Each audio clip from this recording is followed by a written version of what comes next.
Hello beautiful people, welcome back to the channel. My name is Timmy and in this episode we finally have to talk about this new event, the Ultimate Dominators event, and we want to talk about what does this event mean for you, how do you prepare for it. We're going to talk about the rewards, we're going to talk about tactic, but we also, it's very important, we actually going to try to evaluate this event. Yeah, and what does this mean for the game, for the future of the game? This is a very important topic. So yeah, that being said, as always, you guys know it by now, I have to give a huge shout out to the special members of the YouTube channel, those guys which actually have a super membership.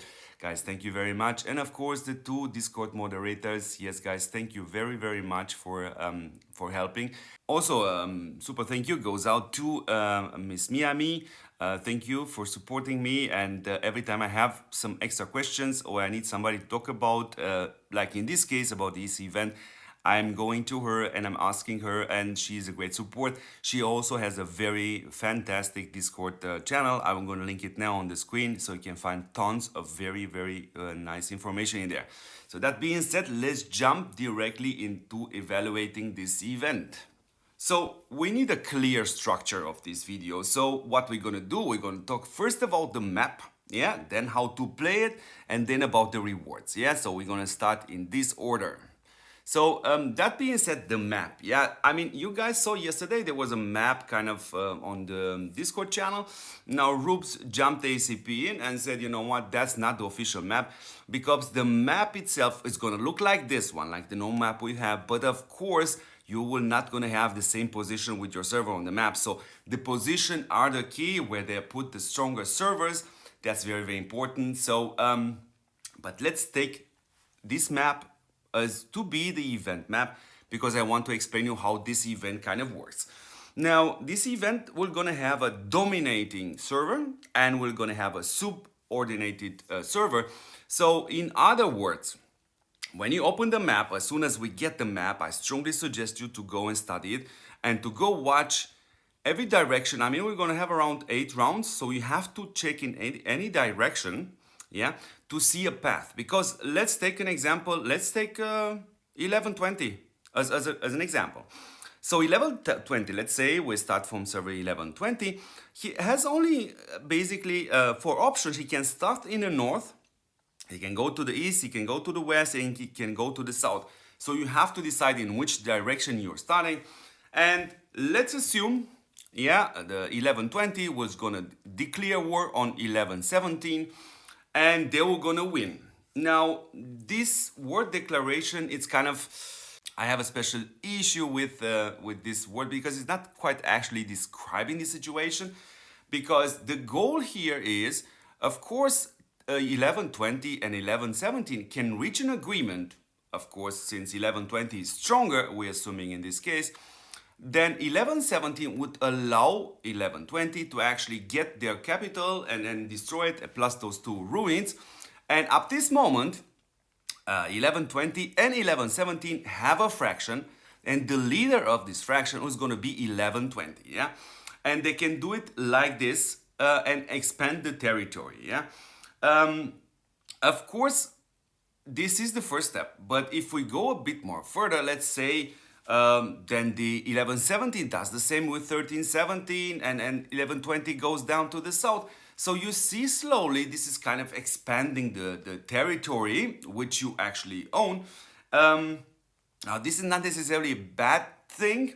Of course, the subordinates of the fraction leadership, which is in this case for us 1120, for example, of course they're going to get a higher rewards, but the subordinating servers, so 1117 and 1317 and then 1324, will also get rewards because the team wins. So this is very important to understand. Now, the event tells us you have actually an option to defy this, to say, no, you know, I wanna fight you.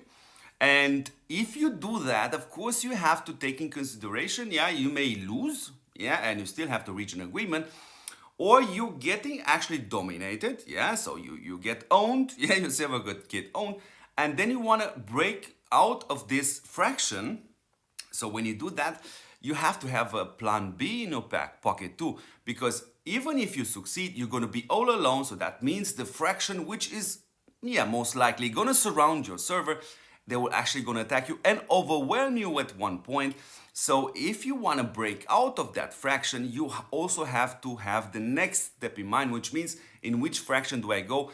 Wouldn't be a very wise idea to start your own fraction while you're already surrounded. That, yeah, you won't stand a big chance.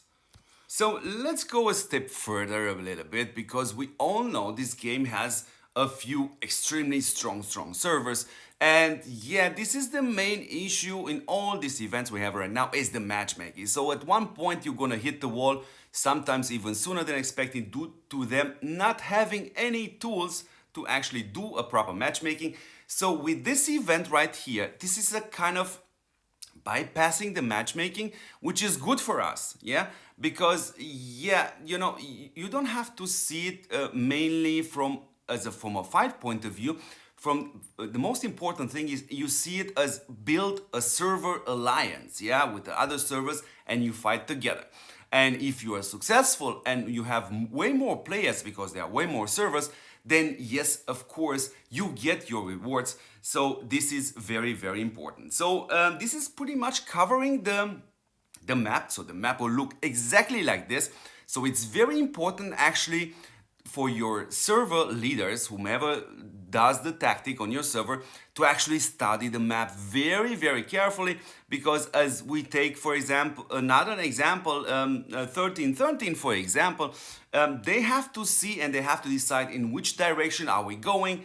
Are we doing directly a deal, you know, to create a fraction with somebody? So these questions must be kind of answered before the event actually even starts. So that being said, let's jump a second in talking about the rewards. So yeah, the first part I hope you understood. It's a lot of tactic before you even start to battle. So let's jump into the rewards, because this is also very important. As I stated before, yes, you can get carried with your team, with your huge fraction, to actually get some good rewards, but that doesn't mean you put your hands in your pockets and you don't log in. So you have to do that, because you're gonna have a certain amount of tasks daily, and you wanna do that in order to maximize your rewards. So if we look at the dominated rewards, it's exactly what I've just explained to you, yeah? So the leadership of the fractions, of course, is going to have the higher rewards. You see, in this case, it's going to be 2 of this shark hologram, and the subordinates, the servers which actually are, subordinates, yeah? They're going to get slightly lower rewards. This is not a bad thing, guys. This is not a bad thing. The items, I mean, from the rewards point of view, honestly speaking, I would have wished them to be slightly more generous. But yeah, it is what it is. That's what we have. So you see also the subordinates commendation. So you also see the heroic warlords, and you can also go through all this and have a look. Now, this is basically for the second fraction. So the second ranked fraction. So the rewards are pretty interesting. Now, when we look at these rewards, this is exactly what I said a second ago. Yeah, just because you are in a fraction and you are not doing the main heavy job as a fraction leader or a server leader of all this server, that doesn't mean you stand with your hands in your pockets. You have to do these dailies. There will be a certain amount of dailies you can watch here with the battles. Of course, it's obvious about attacking these buildings like you just do now by taking over a ruin. There's a certain amount of HP has to be taken down. So this kind of stuff. So that's important. Now, let's go to the store. Now, when we see the store, the actually rewards are, yeah, of course, they are not bad, to be honest, guys. Let's be honest. I would actually wish they would be slightly more generous, so a 30% on top, but okay, it is what it is. It's still good. And as you can see, you have around 150 of these items you can get. This is the new formation stuff we got for the shark toy, yeah? And you also have the shark hologram.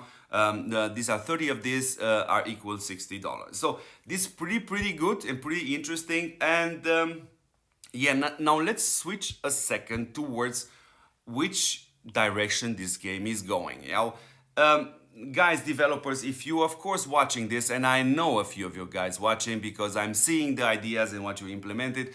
guys, you don't get around the matchmaking, so you have to do this. Surely, yes, this event, it's kind of a nice idea to give us something new while kind of trying to bypass a bit the matchmaking, so people kind of still gonna reach a fight. So yes, I'm gonna fight, for example, if we take the map, I'm gonna fight with more servers together. So I no longer fight with my server members, I'm fighting with more servers, which is a unique concept and a very, very brilliant idea.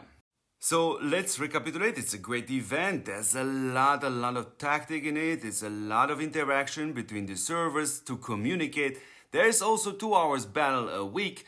And yeah, the shop and the rewards look fantastic. So that being said, guys, I hope this video answered a few of your questions. If you still have questions, then the comments is the place where you want to go and you want to type those down. I'm going to answer it as soon as possible. And of course, don't forget to support this channel by subscribing, by liking, and by sharing this content.